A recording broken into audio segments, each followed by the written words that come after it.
At FloBikes, we needed a guide to riding Paris-Roubaix, and who else to turn to but Steve Bauer, who finished famously second in 1990 by just a half centimeter.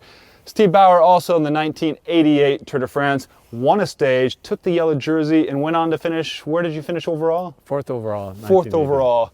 Steve, now you're working with Astana Premier Tech, working with the cyclists there, directing them. What is your advice to the riders when they're lining up for in Copenhagen to race Paris-Roubaix, finishing there in the Roubaix Velodrome? What advice do you give your cyclists? Do you have a half an hour? We don't. Sum it up. So you have to be good at riding position. You have to be aggressive and be able to fight for your spot in the peloton, because every sector, even starting with the first one, is like I say like a sprint for the World Championships. In front of the race is the only place to be at every sector if you can be, particularly if you can be on a wheel, even better. So position is really key. Obviously, having the endurance to go the distance is another very important point.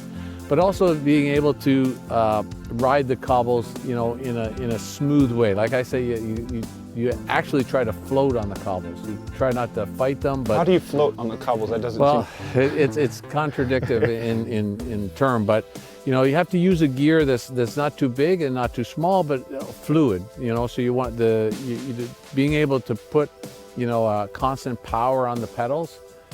Through the pedal rotation, have to think about that. You have to kind of constantly try to float on the cobbles. I mean, it's a contradictory term, but in fact that's the way you have to ride them smooth.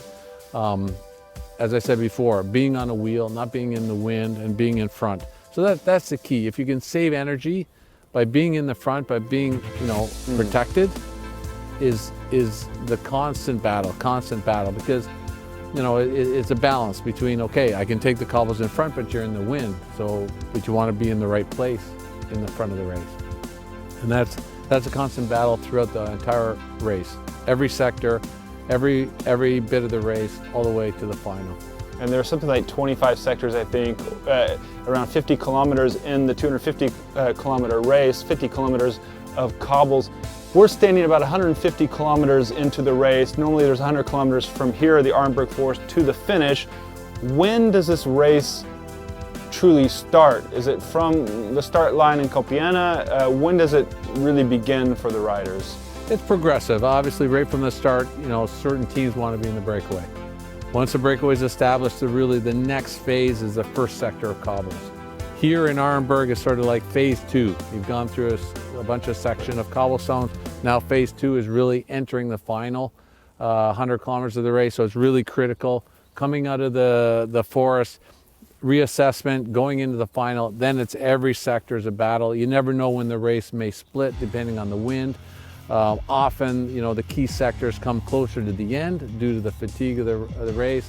But you never know. If it's a very windy day, you have to be super careful that the race could split. If you miss a good split of 20, 30 riders after this sector, the race could already be over. Yeah. So it's a never-ending battle to be in position, watch how the race is flowing, which teams are strong, which teams are going to take control of the race, and which ones are going to play the most important part in the last kilometers of the race. Let's talk at tech, because this race requires so much specific equipment. Earlier we were talking about no longer do we see the riders on box rims anymore. Everybody's riding on carbon materials. What tech planning goes into this race? How much planning is there for bikes and equipment, spare tires, spare bikes over these cobbled sectors? Most important is a lot about the tires. The tires, the volume of the tires now, they're riding 28, 30 millimeter tires on these cobbles. In my time, I think it was 26. We used the Victoria Green 26 tires. Tire pressure, depending on the weight of the rider, is quite critical. You don't want to be too high, you don't want to be too low. If you're too low, you can, what they say, pinch flat. The tire's too low, you hit one of these cobbles like too hard and you blow. Or if you're too hard, you're too bouncing on it. You don't have a smooth ride. So that pressure, generally I think is like 6 bar or below. Is constant. Back in my time, I think it was about 6 bar the ride. So plus or minus 6 bar is probably the norm that they're using. You need teammates as well in this race, and it's important to get to the final, the latter sectors, with as many teammates possible as you can around you. Obviously, that's a key factor. The longer you can go and the farther into the race with the maximum number of teammates is critical, because finishing this race alone against other teams that may have 2-3 guys that are still strong is going to be difficult. The Kunit Quick Step always has numbers. Back in the day, as Matt Pay had the numbers. Yeah, and they're still probably team number one for the Cobblestone Classics. They got a great roster. Very solid riders. Any one of them have a chance to win on a good day. So, obviously the lead team for Cobblestone Classics, including Flanders, Roubaix, and others. So as a rider out there and as a director, do you base your race around those riders, or are you having your own goal in mind? A little bit of both. You have to look at the strongest teams and how they might try to control the race or how they might race it. That's I think a constant for any one-day race is look at the strongest teams as a group. There are individuals who you think may be favorites, but then you also have to plan your own strategy. What's our team's best way to kind of take an advantage? Do we go in the early break? Do we try to attack early? Do we look for win sections to race as a team to maybe put pressure on other teams? Or do we just follow the strongest teams and follow the lead guys that are the favorites? That's also a strategy. You can sit on the wheels that you think are best, and if they go to the finish, we're in the finish, if you're good enough. That's kind of the most simplest one, but you have to do it.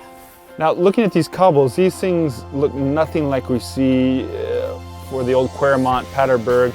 The Paris-Roubaix cobbles seem something completely Is there any comparison to these cobbles to the Roubaix cobbles? The overall to the Flanders cobbles. Can you compare these cobbles at all? Well, these cobbles would have looked a bit like the Koppenberg and Tyenberg in the old day. Maybe not the as big as stones, maybe not as wide a gaps, but because of the size, because of the gaps of these stones, these are probably some of the gnarliest. In Flanders now they've repaired quite a few of the climbs. Koppenberg they've repaired, the Tyenberg repaired. The Quaremont I think is quite most the same, but the Flanders cobbles tend to be quite square, quite symmetric. Here, these guys are far from it. Do you think today, if an organizer wanted to create a race like this, it would be allowed with all the issues of rider safety? I mean, this just seems designed for pain and hurt. Well, history is a great thing, and we're super happy we can continue the history of Paris-Roubaix and Flanders and such. But you might have a good point. I don't know if they would enter the race at this point in time, but we're glad we have 100 years of history. Thank you, Steve. Thank you very much.